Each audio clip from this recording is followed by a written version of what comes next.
नमस्कार दोस्तों, स्वागत है आपका अपने channel Keys to Success Academy में। आज के इस वीडियो में अपन नंदन कुमार तिवारी जी की कॉपी देखेंगे। ठीक है, इनकी रैंक क्या है आप सभी को पता है, रैंक 9 है। ठीक है, एमपीपीएससी 2020 का रिजल्ट आ चुका है और बहुत सारे लोग चयनित हुए हैं, कुछ लोग चयनित नहीं हो पाए हैं। तो जो चयनित हो चुके हैं उन सभी को शुभकामनाएं, और जो लोग चयनित नहीं हो पाए हैं निश्चित तौर पर कुछ समय बाद स्कोर कार्ड आ जाएगा तो उनको पता चल जाएगा कि कहाँ कमी रह गई। मेंस के मार्क्स में कमी रह गई या इंटरव्यू में कमी रह गई। देखिए, बहुत सारे लोग ऐसे होते हैं जिनको मेंस में मार्क्स मिल जाते हैं बहुत सारे, लेकिन इंटरव्यू में रह जाते हैं। जैसे देख लीजिए 787 नंबर इनके, किनके, नंदन कुमार तिवारी जी के। ठीक है, देखिए इनके जो इंटरव्यू के नंबर है वो कितने हैं, 108 नंबर है, ये 109 नंबर है। ठीक है, तो ये हो जाता है कि ऐसा अगर आपके साथ हो। देखिए इनका तो मेंस का नंबर अच्छा खासा था, अगर आपका मेंस का नंबर 650 होता तो आप कहीं से भी रैंक नहीं लगा पाते, ना ही आपको शायद पोस्ट भी नहीं मिल पाती। तो ये सब चीज़ें हो जाती है, इसलिए आपको सभी टॉपिक मतलब सारे जो लेवल है, स्टेजेस है, उनके ऊपर ध्यान देना चाहिए। और मैं हमेशा बोलता रहता हूँ आपको कि मेंस के मार्क्स अगर आप 750 प्लस ला लेते हैं तो आपका आराम से काम हो जाएगा। अपन ने 3 लोगों की अभी तक कॉपी देखी है। ठीक है, जैसे सिम्मी यादव जी की देखी है, मनीष धनगर जी की कॉपी देखी है, जिनके मनीष धनगर जी के तो 808 नंबर थे। ठीक है, और सिम्मी यादव के नंबर कितने थे, 7777 थे। ठीक है, और इनके जो कॉपी है इनके भी 787 नंबर में मेंस में थे नंदन तिवारी जी की। तो अपन ने भी 750 प्लस वालों के देखे। इस आपका टारगेट हमेशा 750 प्लस है और 800 तक होना चाहिए। ठीक है, इसका मतलब ये नहीं है कि हम किसी की इंसल्ट कर रहे हैं, हम आपको एक राह दिखा रहे हैं कि आप एक बड़ा सोचिए ना। बड़े अगर अंक का आपको सोच के जाते हैं कि भाई 800 में मेंस में लाने की कोशिश करूँ कि 800 नंबर लाना है, तो उसके लिए आपको जो जिनके भी नंबर उसके आसपास रहे उनकी कॉपी देखनी चाहिए। ठीक है, वैसे तो फिर नहीं तो आपको पता है कि 600 जो सबसे लोवेस्ट है, मतलब 583 मेंस के मार्क्स है और इस पे भी सिलेक्शन हुआ है। ठीक है, तो ये कैटेगरी की वाइज बात हो जाती है कि 583 में भी लास्ट कैटेगरी जो मतलब एसटी कैटेगरी है, अगर आपके मेंस में मार्क्स 583 थे और यहाँ पर आपके इंटरव्यू में मतलब ठीक ठाक अगर आपके 100 नंबर भी होते तो आपका सिलेक्शन हो गया। तो मेरा कहना मतलब है आप टॉप लेवल को देखें, स्मॉल लेवल को ना देखें। ठीक है, तो चलिए इनकी कॉपी देख लेते हैं और कॉपी देख करके ही आपको समझ में आएगा कि मेंस में कैसे आपको उत्तर लिखना चाहिए। ठीक है, ये इन्होंने टेस्ट कॉपी में लिखा हुआ है, अर्थात इसका मतलब ये है कि जो जहाँ पर भी आप टेस्ट सीरीज लेते हैं वहाँ पे इन्होंने लिखा है, उसी को थोड़ा सा मॉडिफाई करके ही अपन वहाँ लिखते हैं, क्योंकि क्वेश्चन भी सेम नहीं होते हैं और वहाँ की जो प्रेजेंस ऑफ माइंड होता है, बहुत सारी चीज़ें होती है वो वहाँ पर चेंज हो जाती है। ठीक है, तो चलिए आज की कॉपी देख लेते हैं इनकी। देखिए आप यहाँ पे नाम देख सकते हैं, नंदन कुमार तिवारी जी की पेपर 3 की कॉपी है ये, और यहाँ पर लिखा है पार्ट ए। ठीक है, तो फुल लेंथ नहीं था ये, पार्ट ए था, तो पार्ट ए का अपन देख लेते हैं कि इन्होंने कैसे लिखा है। चैत्र महीना में इन्होंने टेस्ट लिखा है और यहाँ पर डेट देख सकते हैं आप 6/11/2022। ठीक है, लगभग 2022 में लिखा है इनके द्वारा टेस्ट। तो अभी यहाँ पर आपको मार्क्स शो नहीं करेंगे कि भाई 3 मार्कर में कितना मिला, 5 मार्कर में, 11 मार्कर में कितना मिला। अपने को जिसकी कॉपी मिल पाई, जैसी कॉपी मिल पाई, उसके ऊपर हमने सोचा कि आप लोग के लिए वीडियो बना के लेके आए। ठीक है, जिससे कि आप लोग मतलब अच्छा स्कोर कर पाएँ और आपको एक आइडिया हो पाए। देखिए आप आंसर राइटिंग तो बहुत सारी जगह पर करते होंगे, बहुत सारे इंस्टीट्यूट है जहाँ पर आपको आंसर राइटिंग सिखाई भी जाती होगी, और वहाँ से अगर आपके अच्छे स्कोर आ रहा है, मतलब 700 प्लस भी आ रहा है तो अच्छी बात है। और अगर आपको आंसर राइटिंग नहीं सिखा पा रहे हैं या फिर रिव्यू नहीं कर पा रहे हैं, बहुत सारी चीज़ें होती है। जो लोग इंदौर में रहते हैं, इंदौर ही हब है एक्चुअली, एमपीपीएससी का जो हब है वो इंदौर ही है, वहीं पे सब कुछ होता है। तो इंसान बहुत सारी आशाएं आकांक्षाएं लेकर के जाता है, लेकिन वहाँ पे उसको रिस्पांस मिलता नहीं तो उसको काफ़ी दुख होता है। ठीक है, लेकिन हम ऐसे कुछ यूट्यूबर्स होते हैं जो आपके लिए सही गाइडेंस लाने की कोशिश करते हैं, उनमें से हम एक है। तो आपके लिए यही कॉपी लेके आया है। तो सबसे पहले क्वेश्चन देख लीजिए कि भाई इनके द्वारा जो लिखा गया उत्तरपातन 3 मार्कर में आया है, पेपर 3 का क्वेश्चन है। तो देखिए 3 लाइन में लिख दिया, पहली चीज़ ये देख लो। दूसरा है कि राइटिंग इनकी मतलब ठीक है, बहुत बुरी भी नहीं है, बहुत अच्छी भी नहीं, मतलब एवरेज अगर राइटिंग है आपकी तो भी आपका सिलेक्शन हो जाएगा। इस बात से दुखी बिल्कुल ना हो कि यार आपकी राइटिंग अच्छी नहीं है। ठीक है, और अगर आपकी राइटिंग अच्छी नहीं है तो देखिए इन्होंने कितना अच्छे से काम किया, मतलब 2 शब्दों के बीच में काफ़ी गैप दिया है। तो जिनकी भी राइटिंग अच्छी नहीं है, मतलब खुद को लगता होगा ना यार कि मेरी राइटिंग अच्छी नहीं है या फिर कुछ थोड़ी कम है, तो आप लोग ऐसा कर सकते हैं। इनके द्वारा जो फंडा अपनाया गया, यहाँ पर देखो कितना गैप है, ये स्पेस दे करके लिखो। इससे क्या होगा, इससे ये होगा कि भाई सारे शब्द एक जैसे मतलब अलग अलग दूर दूर अलग से दिख रहे हैं। ठीक है, तो समझ में आएगा कि सामने वाले ने क्या लिखा है। अब इनके द्वारा क्या लिखा गया है कि वह प्रक्रिया जिसमें कोई ठोस सीधे गैस अवस्था में परिवर्तित हो जाता है उसे ऊर्ध्वपातन कहलाती है। ठीक, अब यहाँ पर इन्होंने फ्लो चार्ट बना दिया, यहाँ पर आप लिख ऐसे ठोस करके लिख देते हैं ठोस, और फिर यहाँ से सीधा गैस बन जाता है। ठीक है, और यहाँ पे ऐसा एक ट्रायंगल बना देते हैं। तो ये इस टाइप का जो फॉर्मूला बेसिस होता है या फिर इस टाइप का फ्लो चार्ट बेसिस होता है, इस टाइप का कोई भी सूत्र बना करके लिखेंगे तो एक अलग इम्पैक्ट जाता है। फिर इन्होंने बनाया भी और उसको एक बॉक्स में कंप्लीट कर दिया। तो इससे क्या होता है कि भाई ने डेफिनेशन तो देखिएगा सामने वाला, लेकिन यहाँ पे फ्लो चार्ट भी देख लेगा, बॉक्स भी देख लेगा, तो उसको अच्छा लगेगा। ठीक है, अब इन्होंने क्या किया, इसका उदाहरण तो बताना कंपलसरी है। देखिए, तो यहाँ आयोडीन भी बता दिया और NaNH4Cl मतलब सोडियम अमोनियम क्लोराइड। ठीक है, अमोनियम क्लोराइड भी इन्होंने ऑप्शन बता दिया। तो ये कंप्लीट हो जाता है अपने आप में। तो इसमें अगर इनको नंबर देने हैं तो अगर थोड़ा सा नंबर काट सकते हो आप, 1/2 ढाई नंबर दे सकते हैं, क्योंकि थोड़ा सा इसको व्यवस्थित कर सकते थे। और तो 3 नंबर भी मिल सकता है, ऐसी कोई इसमें बात नहीं है। ठीक है, लेकिन कभी कभी होता है ना, प्रोफेसर वहाँ बैठे हुए, असिस्टेंट प्रोफेसर है, सब प्रोफेसर है, काफ़ी एजेड है, 60+ या 55+ है, तो वो कैसा सोचते हैं, उनका क्या माइंड लेवल है, वो किस परिस्थिति में कॉपी चेक कर रहे हैं, तो वो उनके ऊपर है। अपन तो अपने तरफ से कुछ भी कर सकते हैं, लेकिन असली चेकर तो वही है ना। ठीक है, नेक्स्ट है कि न्यूटन का शीतलन का नियम पूछा गया है। ठीक है, न्यूटन्स लॉ ऑफ कूलिंग के बारे में बात किया गया। फिर इनके द्वारा व्यवस्थित तरीके से बढ़िया दूर दूर लिखा गया है, जिससे कि राइटिंग समझ में आए। एक पॉइंट आप लोगों को अच्छे से नोट हो जाना चाहिए। दूसरा ये है कि आपको जो कंटेंट पूछा गया वो कंटेंट आप लिख पा रहे हैं क्या, लिख दे रहे हैं तो बहुत अच्छी बात है। और लिखने के बाद अगर आप उसका उदाहरण बता दें तो बहुत ज़्यादा अच्छा होता है। मतलब अगर 3 में से 3 नहीं भी मिलेगा तो 2.5 नंबर तो मिल जाएगा। और यही तो है मार्जिन क्रिएट करता है कि कुछ लोगों को 1.5 नंबर मिल रहा है, कुछ को 2 मिल रहा है और कुछ को 2.5 मिल रहा है, और किसी को 3 मिल रहा है तो 3 वाला टॉपर में निकल जाता है, 2.5 वाला भी टॉपर में आ जाता है। लेकिन 2 और 1.5 वाले नंबर थोड़ा सा क्लास 2 अधिकारी नहीं मिल पाता, क्लास 3 अधिकारी बन पाते हैं वो। ठीक है, तो ये तो डिसाइडर है। ठीक, तो यहाँ पे जो लिखा गया इनके द्वारा देख लीजिए यहाँ पर कि क्या लिखा है। किसी वस्तु के ठंडे होने की दर उस वस्तु व वातावरण के तापांतर के समानुपाती होती है। ठीक है, बढ़िया सी डेफिनेशन लिख दी उनके द्वारा, और थोड़ा सा इसको अंडरलाइन भी कर देते तो अच्छी बात थी। ठीक है, इस टाइप से अंडरलाइन कर सकते हैं, आपको जो भी आपको ठीक लगता है कि यार यहाँ पर अंडरलाइन, मतलब इस यानी कि अगर आप स्पेसिफिक किसी चीज़ को बताना चाहते हैं कि भाई ये चीज़ आप देख लीजिए यहाँ पर, तो उसके लिए आपको अंडरलाइन करना पड़ेगा। जैसे इन्होंने उदाहरण लिखा, उदाहरण में, ठीक है, उदाहरण पूरा नहीं लिखा, शॉर्ट में लिख दिया, चल जाएगा, कोई इशू नहीं। गर्म पानी वाली बाल्टी का जल जल्दी ठंडा होगा। ठीक है, इस टाइप की आप कुछ भी चीज़ बता सकते थे।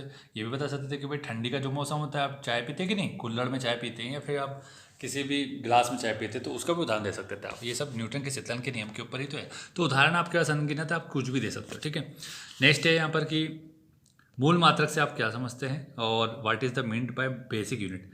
डेफिनेशन दे दी इनकी तरफ, वे मात्रक जो पूर्णतः स्वतंत्र है एवं अन्य मात्रकों की सहायता से व्यक्त नहीं किए जाते मूल मात्रक कहलाते हैं। उदाहरण दिखा है, लंबाई का मीटर और संख्या ये लिख दिया इनके द्वारा 7। ठीक है, तो ये अच्छा तरीका था इनका नंदन जी का, और इसी वजह से इनके 750+ मतलब 787 नंबर के आसपास नंबर मिल गए इनको। ठीक है, तो इसी वजह से मिले ताकि आप थोड़ा व्यवस्थित तरीके से लिखें। अब जो लोग फेल हो गए वो लोग भी अगर देख रहे होंगे, भाई फेल हो गए मतलब कि इन द सेंस कि सिलेक्शन लिस्ट में नाम नहीं आया। बुरा नहीं मानना किसी भी बात का, किसी के लिए बुरा नहीं कहा जाता है। अगर धोखे से ऐसे कुछ शब्द निकल जाए जिससे कुछ बुरा लगे तो उसके लिए हम पहले ही माफ़ी मांगते हैं। ठीक है, आप लोगों से किसी भी चीज़ को दिल से नहीं लगाना है। परमाणु के मौलिक कण खोजकर्ता और आवेश बताना है। ठीक है, तो इलेक्ट्रॉन, प्रोटॉन और न्यूट्रॉन आपको पता है परमाणु के मौलिक कण होते हैं, और उनके आप यहाँ पे खोजकर्ता देख लीजिए कि भाई जे थॉमसन और रदरफोर्ड, चैडविक, और यहाँ पर उनका जो आवेश है वो भी बता दिया। अब यहाँ पे 4 लाइन होती तो आप लिख सकते थे कि भाई मौलिक कण करके एक डायग्राम यहाँ पे बना देते हैं। ठीक है, फिर उसका लिख देते हैं खोजकर्ता और यहाँ पे लिख देते हैं आवेश। ठीक है, इस टाइप से। तो यहाँ पे 3 में से 3 नंबर मिल जाएगा इनको, बिल्कुल मिलेगा। और आप लोग कुछ लोग यहाँ से आगे जा करके इनकी वैल्यू भी लिख सकते थे, इलेक्ट्रॉन का क्या होता है, परमाणु भार, हालांकि वो पूछा नहीं गया, लिखने की आवश्यकता नहीं है, वैसे टाइम वेस्ट ही है, इसलिए कोई मतलब नहीं है। ठीक है, नेक्स्ट है कि बोस आइंस्टीन कंडेंसेट BEC के बारे में पूछा गया है, तो इसके बारे में बताना था। तो पदार्थ की 5वीं अवस्था, ठीक है, इन्होंने बता दिया। दूसरा बोल रहा है कि इसकी खोज किसने की, अंडरलाइन करना था इसको, सत्येंद्र बोस और आइंस्टीन के द्वारा की गई। ठीक है, फिर आगे बता दिया इन्होंने कि साधारण वायु घनत्व के 1 लाखवें कम घनत्व की वायु को अति निम्न ताप पर ठंडा करने से प्राप्त होती है। ठीक है, तो ये आपने बता दिया। यहाँ पे आगे बढ़ते हैं, आश्वन देख लीजिए यहाँ पर। तो यहाँ पर 3 मार्कर देखने से आपको क्या समझ में आ रहा है, प्रॉपर तरीके से काफ़ी डिस्टेंस के साथ, स्पेस के साथ लिखा गया, जिससे कि शब्द समझ में आ रहा है। कुछ क्वेश्चन में इनके द्वारा अंडरलाइन किया गया, लेकिन कुछ में छोड़ दिए गए। तो अंडरलाइन आपको सभी क्वेश्चन में करना है, समय काफ़ी अपने पास। ठीक है, 2019 का पेपर नहीं दे रहे हैं आपकी जिसमें अनलिमिटेड लिखना ही पड़ता है, यहाँ पे बहुत टाइम है। ठीक है, तो बहुत टाइम है ये सुनकर ऐसा नहीं कि बहुत आराम से लिख रहे हो। ठीक है, अभी प्रैक्टिस कर रहे हो तो ये सब अप्लाई करके देखना कि भाई अंडरलाइन करके देख रहे हो। और यहाँ पे जो आप जैसे मरासमस लिखा हुआ है यहाँ पे, ठीक है, तो मरासमस में क्या होता है, कुछ लोग ऊपर की जो लाइन होती है वो नहीं खींचते, क्योंकि ऊपर लाइन तो खींची हुई है, टाइम बचाने के लिए 2019 में ये फंडा अपनाते थे लोग। अगर आपके पास ये ऊपर की लाइन खींच करके लिख लीजिए, देखिए एक टेस्ट देख लीजिए, पार्ट 1 दे दीजिए, अगर वहाँ से आपका आ रहा है टाइम तो कोई इशू नहीं है, ठीक है। तो ये सब चीज़ आप करके देख लीजिए, अभी सब जितने भी मेथड है सब अभी अपना के देखना है, ठीक है। वहाँ फाइनल एग्जाम में कुछ भी नया मत करके आना। आश्वन हो गया, फिर उसके बाद यहाँ प्रोटीन की कमी से होने वाले रोग बता दिए, मरासमस हो गया, क्वासियोरकर हो गया, ठीक है। यहाँ पे भी 2-2.5 नंबर मिल जाता है। मेलोनोसाइट्स के बारे में पूछा गया तो मेलोनोसाइट के बारे में इनके पास ज़्यादा जानकारी नहीं थी, तो इन्होंने एक लाइन लिख दिया, वे एक कोशिका जिनमें तीव्र विभाजन क्षमता होती है मेलोनोसाइट कहलाती है, ठीक है। आगे बढ़ते थाइमोमस ग्रंथि अबेगस, फिर देखिए कंप्यूटर से संबंधित हो जाएगा। आगे बढ़ते हैं, कंप्यूटर का पूरा नाम लिखना था तो यहाँ लिख दिया इनके द्वारा, ठीक है। अब ये 3 मार्कर सब डिस्कस नहीं करेंगे, आपको थोड़ा धीरे धीरे स्लो स्लाइड कर देता हूँ ताकि आपको समझ में आ जाए। अब यहाँ पे एक मैथ का क्वेश्चन दिख रहा है, तो मैथ के क्वेश्चन इजी आते हैं, आप लोग घबराइए मत। बहुत सारे लोग हैं सर हम तो मैथ पढ़ते ही नहीं, हम लोग आर्ट्स के हैं या फिर जो भी है ना, तो वो लोग मैथ्स नहीं पढ़ते। तो बहुत बेसिक क्वेश्चन तो है ये, देखिए क्या बोल रहे हैं। एक व्यक्ति को अपनी साइकिल 1140 रुपये में बेचने पर, बेचने मतलब एसपी की बात कर रहा है, सेलिंग प्राइस की बात कर रहा है। अब बेचने पर 5% का घाटा हो रहा है, 5% का लॉस हो रहा है, ठीक है। साइकिल को लॉस हो रहा है मतलब घाटा हो रहा है, ठीक है। साइकिल को कितने में बेच दे, बेचने पर उसे 5% का लाभ होगा। अब देखो कितना इजी क्वेश्चन है, यहाँ पे समझाने के लिए बोल रहा हूँ मैं, ठीक है। आप सॉल्यूशन हमें 3 लाइन मिली तो उस हिसाब से करना पड़ेगा। अब ये बोल रहा है कि भाई 1140 में बेच दिया तो 5% का लॉस हो गया है, ठीक। तो आपको क्या, और फिर आगे बोल रहा है कि उसको 5% का प्रॉफिट चाहिए, तो इसको आप आराम से समझ के कर सकते हैं कि भाई देखो, पहले तो बात ये है कि एक व्यक्ति को अपनी साइकिल 1140 में बेचने पर 5% का घाटा होता है, मतलब 5% एडिशनल, आप इसने 5% की वैल्यू कम में बेचे है ना इसको, इस वजह से इसको क्या हुआ, अपना घाटा हुआ। तो मतलब इसका सीपी ज़्यादा होगा, तो सीपी ज़्यादा होगा तो आप इसको वैल्यू को फाइंड आउट कर सकते हैं कि भाई 1140 का 105% निकाल लीजिए आप, और 105% मतलब 1140 का आपको क्या करना है, 105% मतलब 5% का प्रॉफिट चाहिए। लेकिन इसको लॉस हुआ तो 5% का लॉस हुआ तो कितने पे लॉस हुआ है, 100 पे हुआ तो 95। अब इसको काट पीट सकते हो और इसको सॉल्व कर सकते हो, ये इस टाइप का। तो इसका फॉर्मूला होता है एसपी और सीपी का जो फॉर्मूला होता है ना, और प्रॉफिट परसेंट का, लॉस परसेंट का जो फॉर्मूला होता है, उस बेसिस पे भी कर सकते थे आप, उसी बेसिस पे भी किया गया है, ठीक है। अब आगे बढ़ते हैं, तो 5 मार्क का देख लेते हैं इनके द्वारा कैसे लिखा गया है, क्या किस तरीके से हैंडल किया है इसको, ठीक है। शक्ति को समझाते हुए ऊर्जा व शक्ति में अंतर स्पष्ट कीजिए, ठीक है। तो यहाँ पे इन्होंने बता दिया कि भाई शक्ति किसे कहते हैं और ऊर्जा में, शक्ति व ऊर्जा में अंतर स्पष्ट करना था, ठीक है। तो यहाँ डेफिनेशन लिख दी इनके द्वारा कि कार्य करने की दर को शक्ति कहते हैं, ठीक है। डेफिनेशन आ गया यहाँ पे, और इसका फॉर्मूला लिख दिया आपने कि शक्ति इक्वल टू कार्यापन में समय। और फिर यहाँ पे आपको अंतर पूछा था तो अंतर लिख दिया, ऊर्जा और शक्ति के बीच में क्या अंतर है। तो ऐसे यहाँ पे इन्होंने 3 पॉइंट में लिख दिया इसको, देखिए यहाँ पे एक और फिर एक लाइन छोड़ दी, फिर एक पॉइंट लिख दिया, फिर एक लाइन छोड़ दी, फिर एक लाइन पॉइंट लिख दिया। तो इन्होंने मतलब इसका मतलब ये है कि जो अंतर है वो उसके 3 ही पॉइंट लिखे, तो आप इसको थोड़ा सा कम ज़्यादा करके 4 पॉइंट भी लिख सकते थे, ठीक है। नेक्स्ट पढ़ते हैं यहाँ पे कि भाई तात्क्षणिक वेग, सापेक्ष वेग और निरपेक्ष वेग को स्पष्ट करना था। तीनों की आपको क्या करना था, डेफिनेशन लिखना है। तो यहाँ पे इन्होंने इनके द्वारा क्या किया गया, तीनों को अंडर बॉक्स में कंप्लीट किया और इनकी जो डेफिनेशन है वो डेफिनेशन लिख दी, ठीक है। यहाँ पे आप देख सकते हैं। आगे बढ़ते हैं कि भाई भौतिक परिवर्तन से आप क्या है, प्रमुख उदाहरण बताना था। तो भौतिक परिवर्तन की डेफिनेशन लिखी, उसका एग्जाम्पल दिया, यहाँ पर देख लीजिए अच्छे से, ठीक है। प्रमुख उदाहरण देना था, दे दिया, ठीक है। इस प्रकार से लिखना है, एकदम नॉर्मल है, कोई भी ज़्यादा आपको एक्स्ट्रा नहीं करना है। लेकिन बात क्या होती है कि पेपर निकलता क्यों नहीं, पेपर इसलिए नहीं निकलता क्योंकि जो क्वेश्चन पूछा ना, तो इस क्वेश्चन का कंटेंट या तो आपके पास है नहीं, और है तो फिर वो याद आ नहीं रहा है। क्यों नहीं आ रहा, क्योंकि रिवीजन किया नहीं था अच्छे से। और रिवीजन क्यों नहीं किया, क्योंकि नोट्स थे नहीं। और नोट्स क्यों नहीं थे, तो नोट्स इसलिए नहीं थे क्योंकि प्रॉपर बुकलेट नहीं थी। और क्या नोट्स से ही काम हो जाएगा, नहीं होता ना नोट्स से काम, शॉर्ट नोट्स चाहिए, क्योंकि इतना लास्ट टाइम में रिवीजन करना पड़ता है ना, इतनी सारी चीज़ पढ़ रहे हो आप, खुद अपनी कैपेसिटी देखिए ना, क्योंकि इतना सारा पढ़ेंगे तो कैसे याद रखेंगे। तो ये सब चीज़ होती है, आपको सिंपल चीज़ें ही करनी है।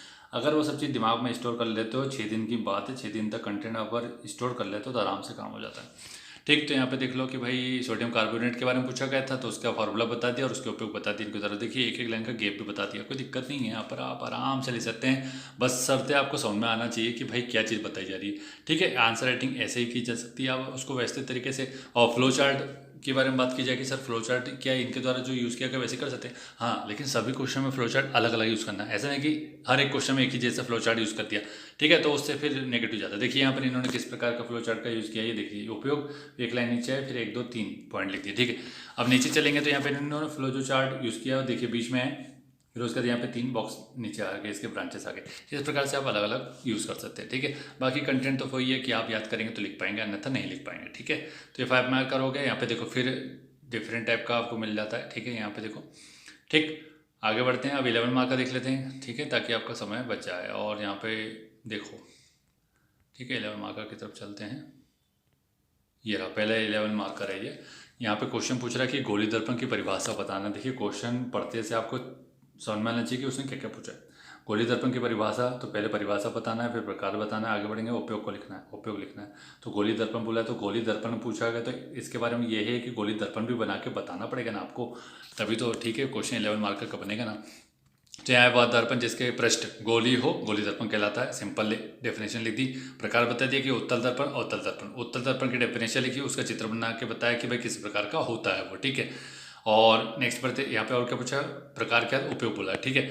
फिर यहाँ पे उत्तल दर्पण किसी वस्तु के प्रतिबिंब को छोटा करके दिखलाता है और यह दर्पण कई क्षेत्रों में प्रयुक्त होता है, तो उसके उपयोग लिख दिया इन्होंने, ठीक है। ये उपयोग 3 आपको। फिर यहाँ पे दिख रहा है अलग टाइप का एक चार्ट बना के दिया, ठीक है। तो यहाँ पे देख लो कि भाई स्ट्रीट लैंप में यूज़ कर रहे हैं, ठीक है, अंधे मोड़ पे यूज़ कर रहे हैं, अगर पीछे का वाहन कौन सा रहा है उसके लिए आप देख रहे हैं, ठीक है। तो ये सब चीज़ हो जाएगी। आगे बढ़ते हैं, अवतल दर्पण। अवतल दर्पण की डेफिनेशन लिखिए, उसका चित्र बना के बताया भाई कैसा होता है, ठीक है। अब आगे बढ़ते हैं, तो इनमें इन्होंने फिर उसके बारे में थोड़ी सी बता दी कि कैरेक्टरिस्टिक्स क्या होती है, इसकी विशेषता क्या होती है, वो बताने के बाद आगे उपयोग बता दिए 3-4। और यहाँ पे फिर ये हो गया कि अतः दर्पणों के अनेक उपयोग है।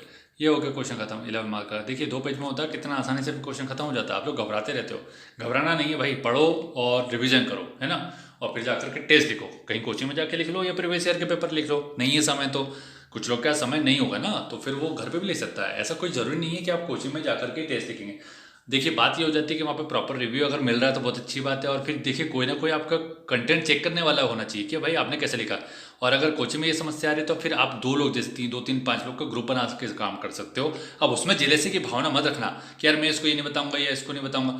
अगर सब मिलजुल के कर लोगे ना, 2, 3 लोग का ग्रुप बना लोगे तो उससे भी काम हो जाएगा, ठीक है। तो इस टाइप की चीज़ करो। देखिए साम दाम दंड भेद सब चीज़ का यूज़ करें।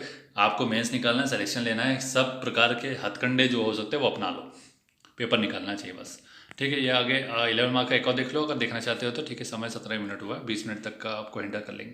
धातु और अधातु के भौतिक और रासायनिक गुण पर प्रकाश डालना था, ठीक है। तो क्वेश्चन समझ में आ गया, धातु और अधातु और उसके कौन से गुण, भौतिक और रासायनिक, ठीक। ये क्वेश्चन को ऐसे एक बार पढ़ लेना अच्छे से समझ के, ठीक है। कि भाई पूछा क्या, पता लग रहा है क्वेश्चन को जल्दीबाजी में कुछ और पढ़ लिया।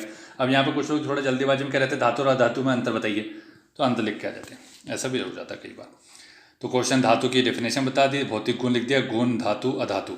तो गुण का मतलब यहाँ पे अलग से एक इंडेक्स बनाया कि अवस्था, घनत्व, तन्यता, घातवर्धन्यता, कवथांक और गलनांक कैसा होता है। फिर धातु के बारे में बताया जा रहा है कि कौन कौन सी धातु में चालकता किसकी होती है, ध्वनि प्रवृत्ति किसकी होती है, ये सब बता दिया, ठीक। फिर रासायनिक गुण बता दिया कि गुण, धातु, अधातु। ऑक्साइड विद्युत प्रवृत्ति, हाइड्रोजन से क्रिया करता है तो क्या देती है, अम्लों से क्रिया करने पर क्या होता है मिश्र धातु। फिर आता है अनेक अंतर विद्यमान है। तो इस टाइप का निष्कर्ष लिखने से अच्छा है कि नहीं लिखते तो ज़्यादा अच्छा रहता।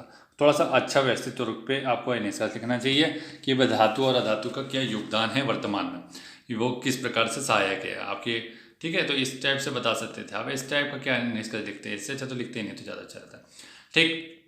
तो ये चीज़ मुझे लगता है कि आपको समझ में आ गई होगी। और यहाँ पर किसी प्रकार की किसी को ठेस पहुँचाने के लिए नहीं किया जा रहा है, बस आपको एक गाइडेंस के तौर पर यूज़ किया जा रहा है। कोई ये मेन कॉपी भी नहीं है आपकी, ठीक है। टेस्ट सीरीज की कॉपी है तो ये एक्चुअली मिल गई थी, इस वजह से आपको बता दिया गया कि भाई इन्होंने इस प्रकार से इसको अप्लाई किया था और इसमें मॉडिफिकेशन किया होगा, इंप्रूवमेंट किया होगा और फिर उसका फाइनल एग्जाम में लिखा होगा। इस वजह से इनके नंबर अच्छे खासे आए, 750+ आए।